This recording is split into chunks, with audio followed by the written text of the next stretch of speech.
Champions Mojo is part of the CG Sports Network. Welcome to the award-winning Champions Mojo, hosted by two world record-holding athletes and health, life, and leadership coaches. Be inspired as you listen to Conversations with Champions. And now, your hosts, Kelly Pallas and Maria Parker. Hello, friends. Welcome to the Champions Mojo podcast. And as usual, I am co-hosting with Maria Parker. Hey, Maria. Hey, Kelly. Good to be here with you. Yes. And before we give a full introduction to our guest, we do just want to say, hey, Benjamin Lo-Pinto today. Welcome to the show. Bonjour, ladies. And so, Maria, you and I are so excited today to chat with an Olympic swimmer who is doing something unusual by returning to his genius in the pool. Benjamin Lo-Pinto was born in Victoria, Seychelles, and swam for the Seychelles National Team from 1993 to 2002, representing Seychelles in the 2000 Sydney Olympic Games. And he was the flag bearer in the Olympic ceremony for his country. He's also a current, very passionate master swimmer who is a multiple-time All-American, which means he had the fastest time in the nation in several events. And today we're going to talk with Benjamin about some of the challenges and motivations of going from being an Olympic swimmer to a master swimmer while juggling all the responsibilities of a full-time job and being a father of three and a husband and all the things that go with us being, adult athletes. So, but before we do that, Maria, what else can you tell us about Benjamin? Sure. Before becoming an Olympian, Benjamin swam for Northeastern University in Boston from 1994 to 96, and then at Boston University from 96 to 98. He's the father of three children, ages 15, 12, and 10. The oldest and youngest are age group swimmers, and the middle child is a martial artist. His passions are swimming, health, food and drink, and travel. He's a senior analytics sales specialist living, working, and swimming on the Space Coast of Florida. So let's dive in. Benjamin, welcome to the show. Thank you very much. Pleasure to be with you and be among champions. Having listened to some of your podcasts, very interesting, and you attract some lovely folks. So hopefully I'll be up to snuff. Yeah, I'm sure you will. First, you have to tell us, where is Seychelles in So the world? the Seychelles Island is off the east coast of Africa, right under the equator. It's an archipelago of about 113 islands. Wow. And discovered by the Portuguese, French colony until 1815. Napoleon loses the war at Waterloo. The English take over. They put in the administration, the roads, and some civilization, let's say. But then the French, with their influence and their culture, influenced the Creole language. And so that's who the Seychelles are, but independent since about 76. Okay. Is that where you get your accent, your beautiful accent from? Thank you for that. It's a mixture because my father was a diplomat, French diplomat. We moved around, and French and Creole were my first languages, and English was my third when we moved to Australia, where I learned how to swim and also speak English. The accent has maybe faded off a little bit, having lived in the US since 1994. So, but you might detect it in certain words, but yes. What's the second language? French first, English French, third. Creole based off French. Oh, Creole. Okay. And then you have Spanish coming in a lovely fourth with my wife that is Cuban, but also having lived in Venezuela 3 years, that's where I picked it up. Wow. Yeah. And your kids are so lucky to have such a yes. And I heard you say that your mother is biracial. Yes. So obviously anybody who's coming from the Seychelles, due to the influences of those colonies, and also whether slaves coming in from East Africa, West Africa, whether Southeast India, that got mixed up. So we're a rainbow nation. If I think you saw on my pictures that I sent, the throwback pictures that we were sharing that are absolutely lovely among the team, you saw a rainbow, right? And similar to Brazil, other countries, where when you're Creole, obviously in the winter, you might think less of me, but in the summer, and thanks to Mom, I can tan. So that helps. Yes, yes. In fact, if you'll share one of those photos with us, we'd like to post that on the website. There's a beautiful picture of you with your rainbow swim friends in Yes. the water, and we'll you've got some great photos that we will put with this show. So let's start off. The way that we came to have you on the show is that you're swimming at the Melbourne Masters, Melbourne Mahis in Melbourne, Florida, and you are attending many workouts a week. So tell us a little bit about your swim schedule. And I know you never miss swim practice, but last week you did because your son had a swim meet. So Yes. you're both a dedicated swimmer yourself, but you're giving that up to go be a dad. So tell us kind of what that life looks like for you. So it's hectic, where I would say it's maybe a little less hectic since I think we were talking before the podcast, more in a psychological phase, I would call it now, with everybody past 10 years old, and especially a 15-year-old and a girl at that. So I do get a little more sleep. So that helps when the alarm goes off at 12:50 and I'm making that coffee as I head to that practice. And, I start cursing myself and I try to put as much music to motivate myself. But the beautiful thing is when I arrive, I see you, I see Mark, I see BJ, and I see also folks from all walks of life. Maybe they were not swimmers like us. They might not have the same passion, but they're there for a different reason. And I think that's what I love about this team. And then me personally coming back to it after maybe 13 years of absence in the pool. Although I did do a swim meet, I only trained 3 weeks with my dad in Brazil. And they put me in absolutely every relay when they found out I went to the Olympics. So I kind of came out really sore from that one. But so it's just nice to be in a community, to be able to integrate a city, an area, discovering these new folks and making these connections, and finding out that it's all across the spectrum in terms of what motivates them, why they're there, and then also who was a past champion, is a current, such as you, Kelly, and those, or me, who is trying to scratch back at that surface and see what that looks like at almost 46. Yeah, I'd love to ask a question about that. I think, when you've been at the top of your game, like, you've been in the Olympics, and then you stopped swimming and then you came back to it. Why? A, why? And B, how, how was that difficult? Was it like a coming home to, I think a lot of people don't want to be less than what they were.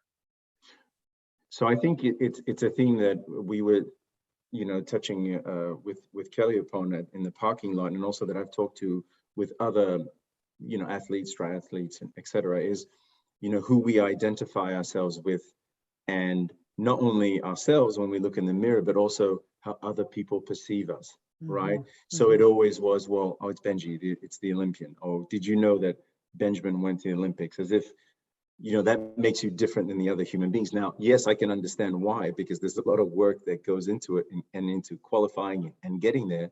But then we tend to fall in love with those personas, and we tend to get a bit lost. There's a gray area there. So I think, kind of shedding that skin and accepting, this new persona and this new person, with his faults, and also with maybe a little extra weight due to 3 children and many desserts and beers later. But and I'm making fun. It's just that we have so much expectations, and I put so much expectation on myself. I have to sometimes dial back, and especially when it comes to competition. I hear the word competition, I can't help. There's a bell that goes off in my head, and if I don't perform to a certain level, then I found myself being disappointed. So I think that's where my hardest lesson is right now, is to have less expectations and have more fun with it. But obviously it doesn't help when you have the coach saying, oh my God, you just went that off a push. Oh, I can't wait to see you swim in the meet. So, but that's that I'm trying to take that pressure and make it fun. Now, why coming back? I think I've always wanted to come back when the kids were settled and in their routines and more mature. So I've accomplished that. And also very selfishly, I started analyzing the different age groups. And what I found is starting at 45, there's a little drop off or decline. So the people who are trying to return in their 30s and 35 embrace maybe the post-college experience, or maybe they didn't get enough training. And I find at 45, people, there's a leveling off and there's a more suitable competition level. And also people are trying to combine that fun, but with still competing. And I told my wife, I go, that's my nook. I need to get back in. I said, if I can remain in some sort of shape while we're raising these 3 kids and not abuse my body, then I think I've got a chance. And that's where I'm at. And it's funny, I set that intention about 10 years ago. I did yoga, I did some HIIT, dryland. I used to go to the gym like 3-4 times. And then I would swim about 20-30 minutes just to get that feel, right? Not lose it. But here I am back 5 to 6 times a week, as Kelly pointed out. Unless I'm, as I said, distracted, necessarily so by my children, and I have to give them my attention and my presence, then you will see me on deck, unless it's 3 days in a row at 33, and I know that water is going to be under 80, and this island boy doesn't do under 81. So I one of my superpowers is to see a person as a child, seeing adults Right. as a child. And it's a way that I often can melt down in a fight when Mark and I are fighting. I see him as a 4-year-old and I'm just done. I think, okay, this is some inner child issue here or something. But Benjamin, I think we've established, we didn't say it openly, but you and I trained together. We're on the same master's team. So Yes, we do. when you say you look forward to going to practice, same reasons as I do. There is such a wide variety of amazing people from, turtle wrestlers, marine biologists, all the way to other Olympians. Besides you, we have other Olympians in our pool and people that are learning to swim. But when I come on deck, number one, you're there early. Like whenever I pull my car in, I see you standing on deck. You've usually got a little speaker with some music playing, which is great. But when I pull in, I see the 10-year-old Benjamin waiting to go to swim practice joyfully. Mm-hmm. You're smiling, you're high-fiving people, you're there. It just makes the atmosphere of somebody is here that loves swimming as much as I love swimming, as much as these other people are showing up. And so I see that passion, that joy, that genius zone that you had as a kid that you're now transferring. And so could you talk with us about, what it feels like to be reconnected to a passion that you had as a child? Yeah, I think maybe the way I could compare it is we moved around a lot, as you guessed in the beginning with the profile, whether it was India, Venezuela, Australia, France, New York also. And then my swimming has brought me all around the world, representing Seychelles. It's about the connection with people, right? It's about people that you feel their energy, you see their smiles, and everyone is trying to accomplish something different, right? And there's a psychological element to that too, where, well, when I, talk to people, I always want to ameliorate the situation, whether it be through food, sharing smoothie recipes, or whether it be, talking about, oh, I made this drink and, oh, you should check out this place. But then when it comes to swimming, it's the same thing. It's creating this vibe. And also, how can I, as quickly as possible, show you who I am, and then why I'm here, and what moves me. And so the music, is just island vibes. I want to, mix it up. I also want the coaches to get pumped up and listen to different languages and songs and create that atmosphere. Even to the point the other day, there was a very slow Spanish song, beautiful one called Bésame Mucho, and the ladies in lane 2 were like, come on, something a little more upbeat. I go, this is random, by the way. I'm like, it'll change after, and you'll complain about the rude words in the rap music. I go, so I think that spirit that you mentioned, that childhood spirit is ingrained in me. Let's not call it a Peter Pan syndrome, but you want to have fun with it now, because guess what? the body's not the same. We know we're not getting any younger. I think on the Dara Torres podcast, you guys touched upon that, right? It is something that we worry about and we're concerned about. But if we can have fun, maintain some sort of physical health, and do it in this pleasant atmosphere, then I'm glad that it's a magnet, that it attracts people and that you get a kick out of it. I certainly get a kick out of entertaining. And then that's why if it's raining and I see BJ getting wet with his Mary Poppins umbrella, and then I feel like I need to create a song based off maybe his reading wrong a set or something like you did today, and I just start singing, and then the other people start laughing, whether they think I'm a fool or it doesn't matter. I'm trying to kind of give them that energy, and I think that's what you're getting. I love that. I love how you use your extrovertedness as in service to others. Really, that's what you're saying. It's like, I want to have fun and I want other people to have fun. And you're thinking about the coach and you're thinking about the other people and you're trying to make people feel comfortable. And maybe that's a secret to your success, is that it's not all about me, you, right? So if you don't win. Yes, maybe my wife will say maybe it's my astrology. I'm in a Pisces ascendant Libra, which tends to be about being diplomatic, creating an atmosphere. And then my moon's in Cancer, which I get along a lot with women because it's Starman. It's a maternal sign. So maybe that has to do with it. So I'll give a plug to my wife on that one. But at the same time, yes, it's how do I make you better? And then obviously I never want to overstep and feel like, oh, I'm the Olympian, so I know more than you. No, I'm always learning. So when either Mike or BJ, who are the coaches, give me tips, then I'm listening, then I'm paying attention. I'm always trying to find ways of getting better, right? And then when I see swimmers around me who I'm able to lift them, right? Then I feel more comfortable saying, hey, by the way, when you do this, when you do that, pay attention to this, and it doesn't matter if it's an old person, young person, it doesn't matter. Am I doing something to make them better? And then guess what? One, it makes me feel good inside, but also it's coming very naturally because it's the sport that I love. So let's dig down, Maria, with the champion here on mindset and your rituals and your routines. We'd love to hear what you're obviously a champion. We can hear that by how you talk, but what specifically, things make you a champion? Like what mindset and rituals I'd be interested in specifically. What are your mindsets and rituals that we could share with our listeners? Well, I certainly think they've evolved, right? I wouldn't want to say it's one thing or another. I think it's a plethora of things. But what do we, maybe what do we share? And I'm going to include you guys in this category too. What do we share among champions? One, we're passionate. I think two, we're dedicated. And there's something in us that strives for more, right? And if we go beyond swimming and I look at my career also as a professional, there's always a sense of like, how can I do better? How can I help others, but also help myself at the same time, right?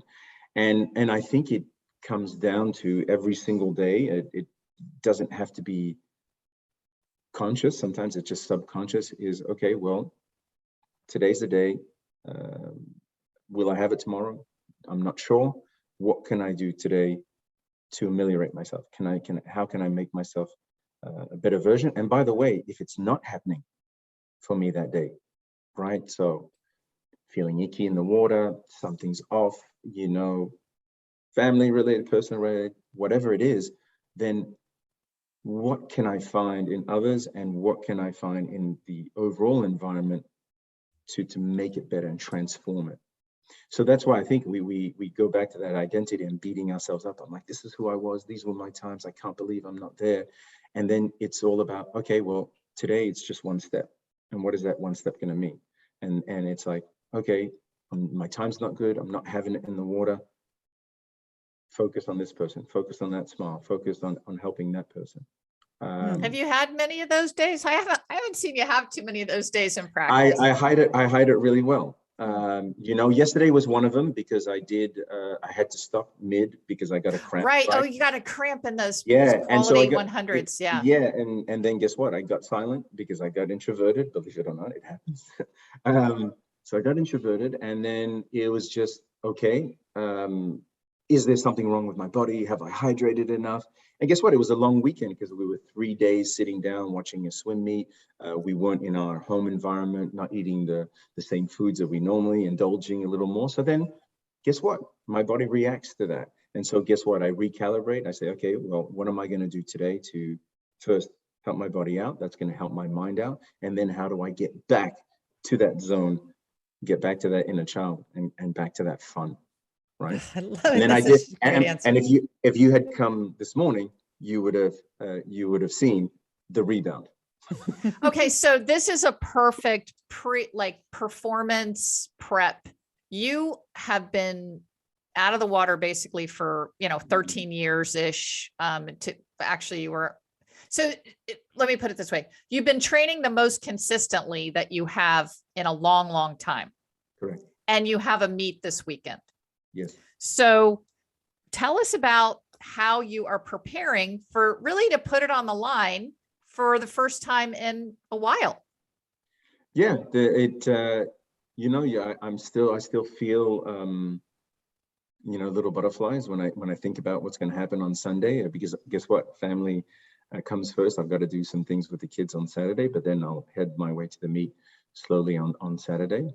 And then it's I know I've done the work, so I've got to trust that work.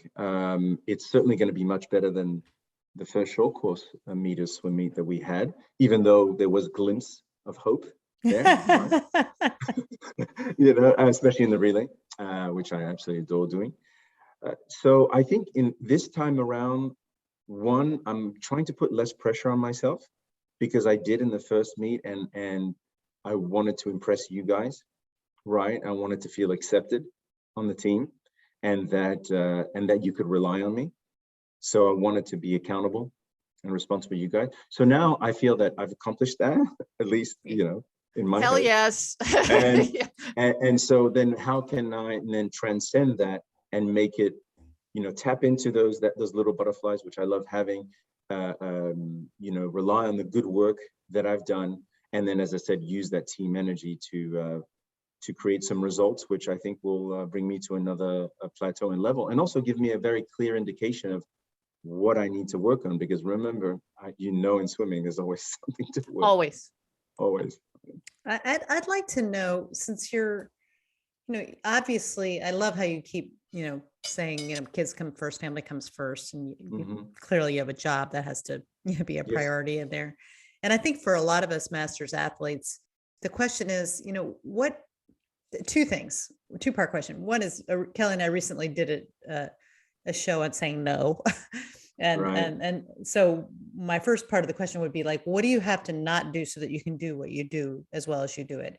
And two, what are, some specific routines that make it work in a crazy life with kids whose schedules are changing, and, I don't know if you travel for your job or whatever, how do you have routines, or are you very flexible?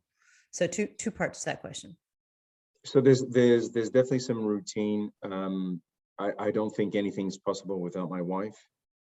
We made a very conscious decision back in 2006 when things started going well for me at work, that she would be at home and handling the brunt of what's happening in the household and the kids. And without that support, none of this is possible. I don't think we're having this conversation today, right? And then we can debate, the merits of that or not. But to me, it's just very clear with the languages they speak, where we are, the relationships that we have, and especially during these more tumultuous teenage times, right? So that's one. Big up to my wife on that one. Then in terms of my schedule, what I try to do is, for example, a lot of people can't make the Tuesday, Thursday practice, which is 12 to 1, but I try to be there religiously. And what do? I make sure that, because companies now, whether you're virtual or in person, have insisted on wellness programs, then I have a lot of confidence saying to my managers and others, I don't take lunch breaks. I go, but what I will take is an hour and a half for me to take care of my mind and body, so I can be ready for work, sharper, and also ready and sharper for the kids and whatever lies ahead, whether it be after school or even during the weekends. So I think one, being responsible, being honest, and at the same time saying 12 to 1 out on my calendar. And by the way, I'm allowed to take that because I will make it up in other ways. So if this morning I'm getting up at 4:50, coming back at 7:30, most people tend to log on 8:30, 8:45, but I was on at 7:30 doing the things that I needed to, one, to prepare for my call at 8 a.m., right before I came on this podcast, and to ensure that I had this time with you lovely ladies. The point is priorities. And then that, I think, becomes that day-to-day routine, is like, what am I going to do today? What is going to be successful? Some days it doesn't work out. Don't beat yourself upside the head. Just, as I said, recalibrate and get back to it and get in that positive zone. Can you say no to people? What do you say no to? Well, I used to, I would say I would give a lot of time to help out people. We mentioned that that's a big thing for me. I'm trying to be more selective with that. And I think that's what I've learned maybe in my 30s and 40s, to be more selective with whom I give my time to and whom I dedicate my energy to, because you do realize that it is your energy and you need it first for yourself, the oxygen mask, right? And then for others, which are more important, which is the kids and my wife. So I think it's mostly about time now. And when we find out that more and more, is I always tell folks that I talk to, especially young people that I work with or swimmers, I said, it's the only commodity that you have. So what are you going to do with it? And I learned a lesson, both maybe more on the money side too. There was a gentleman who, a successful doctor, and he found out I was Olympian. So we did a swim lesson together, right? I gave him about 2 hours of my time, proper. And he was a friend of a colleague. So I just didn't feel it was right to charge him. And he stopped the car and he looked at me and he said, "You're an Olympian. You have value." I go, "You just gave me 2 hours of your time." I go, "Never underestimate yourself and never undervalue yourself, because time is the only commodity you have, and that's what you gave me. And also, I benefited from it." So then he gave me some money, and I said, "Okay." I was going to say, you should have charged You me. should have. Well, Yeah. Yeah. It was the same thing when I've been giving lessons since 2004. Worked with Navy SEAL. I've worked with a woman in the mid-60s who won a gold at the Senior Games. Worked with a 15-year-old trying to make nationals. All different kind of folks. And then what I always tell the parents, I said, well, when I come, I go, I won't be that person standing outside the pool showing you, "Oh, this is your elbow." No, I'm going to get in the water. I'm going to show you how to do it. And I go, and also we're going to develop a program specific to you. And so that has value, and also that time that I'm giving you is going to be consequential for the better, right? So yeah, it's I think overall, sorry, long-winded. I tend to go long and digress, but it's mostly being more selective about my time. That's beautiful. So Benjamin, from the outside, you look like you've had an incredibly charmed life, travel and great parents and great wife and all that. Yet we know, having talked with you before the show, you've had some obstacles. So what would you say has really been a huge bump in the road, and how you dealt with that? Yeah, I mean, I can take it from a couple of angles. So let me talk the easier one, which is swimming. Then we can talk about the personal one. So with swimming, it wasn't always an easy road, because as I mentioned, we moved countries, and guess what? Different infrastructure, different coaches, different languages, different years and times, and so my swimming career has always been up and down. The most important thing was, as long as there was consistency, then there was results, and most importantly, it was school before pool, right? And so that allowed me to continue with the good grades. It's no surprise that the scholarship came both with the good grades, but also the results in the pool. So that, I think, that kind of oscillating career is a challenge in itself, because it takes a certain flexible mind to adapt to suddenly be, for example, number 2 in the Asia Pac region in the 50 backstroke. And you'll understand, Kelly, I was a 35 long course meter, 50 meter backstroke at 10 years old. Wow. To then to then arriving in India, where they let us swim for about 2-3 months. But when my brother and I started beating everybody, they shut the pool down on us. And then there was government intervention from France. So then you face these obstacles at 11-year-old. I'm like, why am I swimming in a hotel at lunchtime when I'm starving? Because that was how we adapted. But then it suffers, right? Go back to New York, then I'm back on the ascending phase. So I think that was the challenge from a swim perspective. And then also, when I'd go back in the summers to Seychelles, we had a Russian coach, and he's the one who identified my talent from when I was 10, 11 years old. And he said, hey, I think you can go to the Olympics. So he planted that seed, not only in writing, giving me kind of a flag from Moscow, if I remember well, that had all the badges of all the teams at the time. And so he was a major influence and also helped me come over the obstacle of that part, right? And then just from the personal, I think it's not easy to juggle, work career and 3 children.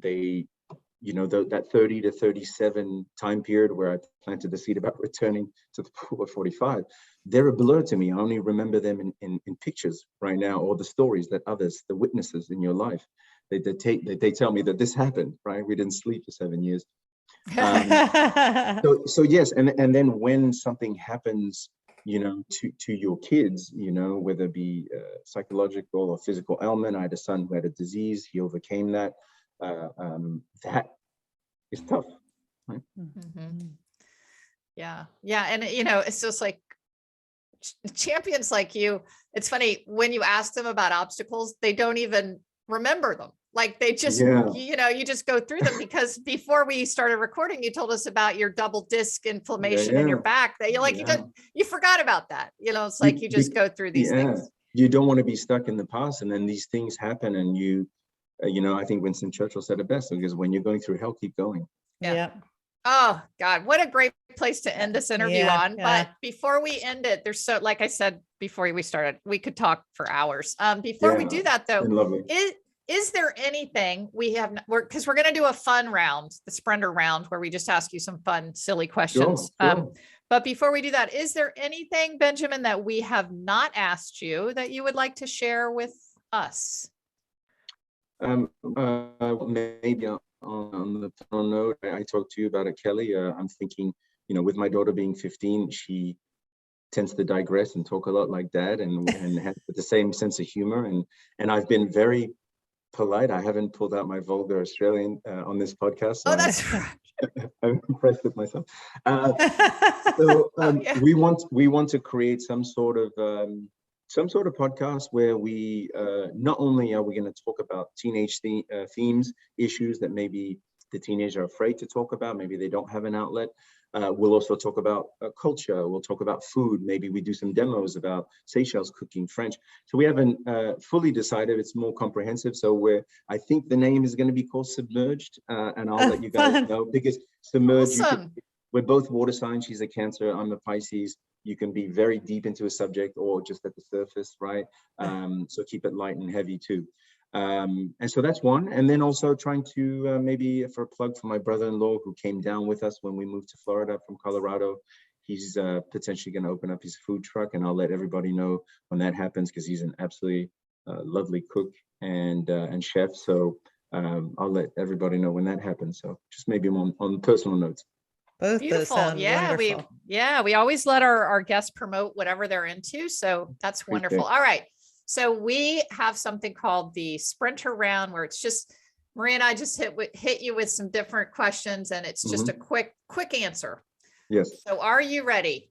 And you are a sprinter, so right? Yes. Even though I know you can do a great 200, even though you think you're avoiding the 200, but I know you can. Big time. Okay. Cat or dog? Dog. Red or blue? Blue. Milk chocolate or dark chocolate? Milk. Kickboard or no kickboard? No kickboard. I can cheat as much as possible. I'll do it. Let's pull into those walls, right? Correct. Mountains or beach? Beach. Football or baseball? Football. iPhone or Android? iPhone. Coffee or tea? Mostly coffee, but I've got that English, colonial feel. So maybe some Yes. tea with condensed milk once in a while. Sorry about that variation. Morning person or night owl? Morning person. Camping or hotel? Hotel or glamping? Yeah. All right, Maria's got a few for you. Oh, that says a lot right there. Favorite Yeah. color? Blue. Favorite pizza topping? Ooh, the quattro stagioni. So black olive, green pepper, ham. Favorite vegetable? Ooh, beets. Oh my gosh, that's a new one. Totally Ding, ding, original. ding, ding, Yeah, ding. yeah. We've Because never had that. You can have it raw in salad with carrot, with other things. You can also boil it, and then you can juice it, which is fantastic. And then I have a memory from Australia when I was a kid. Mom used to pack our lunches most of the time, but once in a while she would give us money and we'd have to order. And for some reason, I wouldn't go after the McNuggets. I wouldn't go after the pies, the kidney pies, etc. I would order a beet, carrot, and lettuce sandwich. And it's funny that we eat more vegetarian. Yeah, and to me, that's a memory that I have. That is one of my favorite sandwiches. Wow, and you can pickle them. That's what we had in the Parker house. Also, beets. yes, yeah, true. Yeah. Okay. Favorite swim complex in the US or maybe in the world since you've been around? But we don't know the world. Yeah, I want US. Well, I would say US, the place where I qualified for the Olympics and also concluded my international career in 2002, the Goodwill Games pool in Nassau, Long Island. That's very near nice to pool. my heart because that's where I made the cut. Cool. What kind of music do you like? Varied. Because of the 3-4 languages, it tends to be very moody depending on that day. There is a big preference for hip hop, French and also US, but then we can go through Latin pop. We can even go through classics. When I work, I like Mozart, I like Chopin, so yeah, it depends on my mood. Very Pisces like. So, Okay. that one. What's your shoe size? 9.5, 10, depending on if it's more of a European cut or US. And yeah, my fins are 9 to 10. Siblings. Do you have any siblings? Yep. Older brother, Arthur, 2 years older, and then younger sister by 5 years, Claudia. And we're ABC. I'm the middle child, if you haven't guessed. Favorite Star Wars character? Ooh, good one. Boba Fett. The Bounty Hunter. Oh, Fett, the that's Bounty a good Hunter. one. Yes. And they just have a series now that just started called the Book of Boba Fett. Although obviously you have to kind of forget about the old stuff. He was just a cool bounty hunter. You never saw his face, but he was chill. And in Return of the Jedi, there's a scene where a woman's coming up to him and he's drinking his drink. He's like, listen, I'm not bothered by you. I think we need to skip number 8, Maria. Okay. What word comes to mind most when you dive in the water? Bit chilly, but the next 50 you should be fine. That's not a word. That's not a word. That's a phrase. Yeah, one word. One word. Calm. Calm. That's nice. Okay. That's good. Awesome. Well, this has been our pleasure. Thank you so Sure much, has. Benjamin. Yeah, wonderful, wonderful Thank having you, you on the Maria. show. Pleasure to meet you, Kelly. Pleasure to Obviously, meet I'll you see too. soon enough. See you And, tomorrow at it's been noon. great. Au revoir. All Ciao. right. Bye-bye. It's now time for the takeaways. Maria, you and I have heard the takeaways are the best part of the show. That's right, Kelly, because the takeaways are curated information, which is what we give to our clients when we coach them. If you would like to take your performance to the next level in health, life, or leadership, go to our website and schedule your free 30-minute consultation. Yes, just click on our coaching page and book there. We're looking forward to bringing out the champion in you. And now, the takeaways. Okay, Maria, so our takeaways from Benjamin Lo-Pinto, Olympian, and now an All-American master swimmer, and of course, full-time, dad and working at an important job, professional. So, we got so much out of that. Like many times we have we have a few takeaways, but we have many, but we're only going to do two. What is your first one?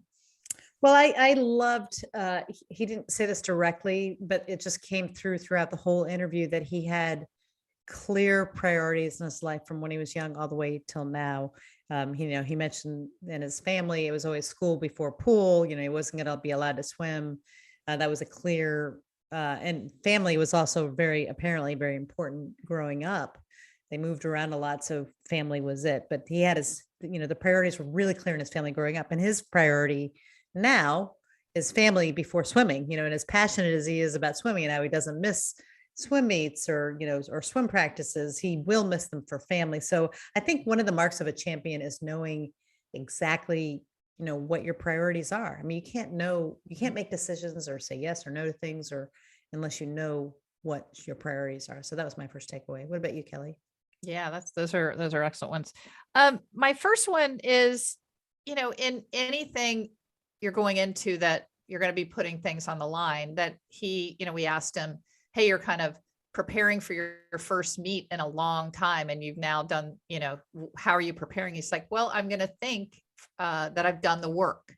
And I just love that. I love that basically anything that's making us kind of nervous about something that we're going to do, whether it's athletics or just in the real world, that if you've done the work, you're going to be okay.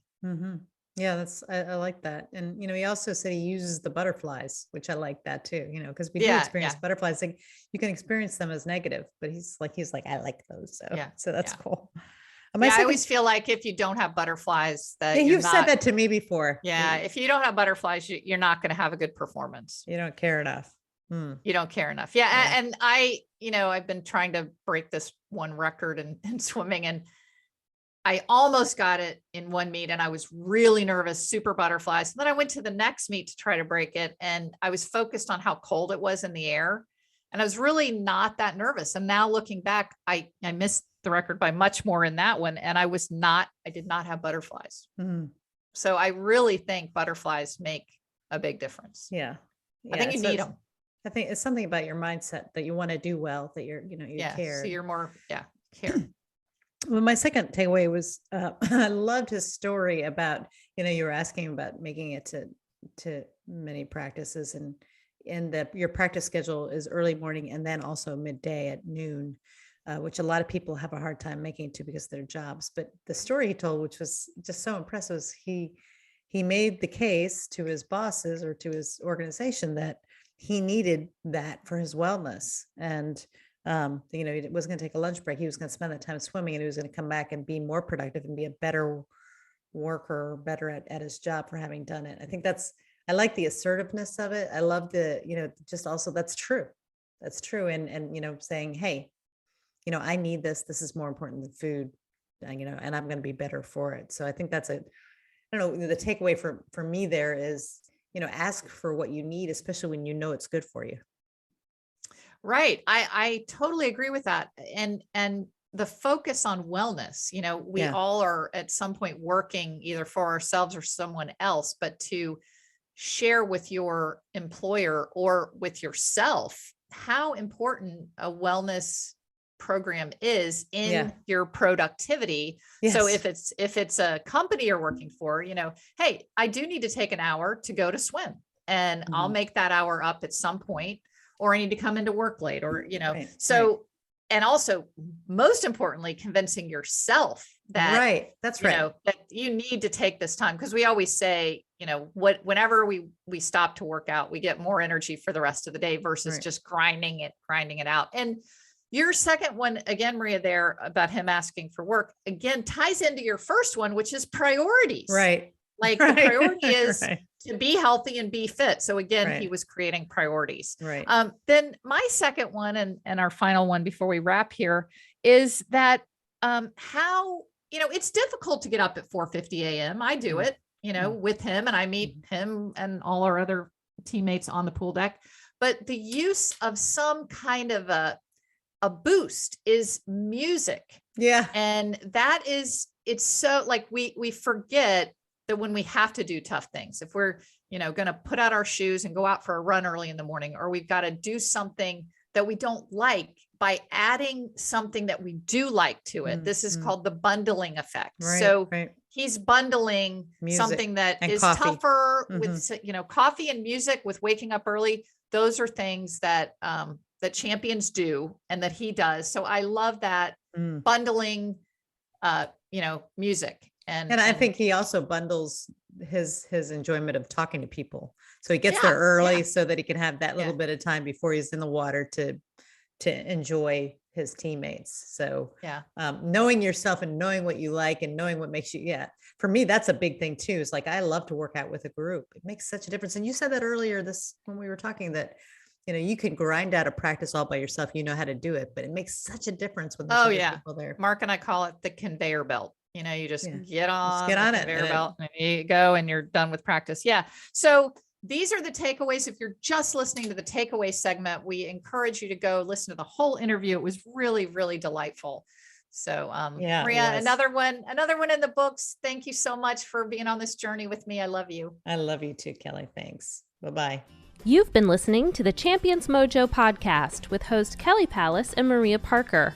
Champions Mojo is produced by Cabra Media, and a new episode debuts every Tuesday. Subscribe wherever you listen to podcasts and leave us a 5-star review. Follow Champions Mojo on Twitter, Instagram, and Facebook @Champions Mojo.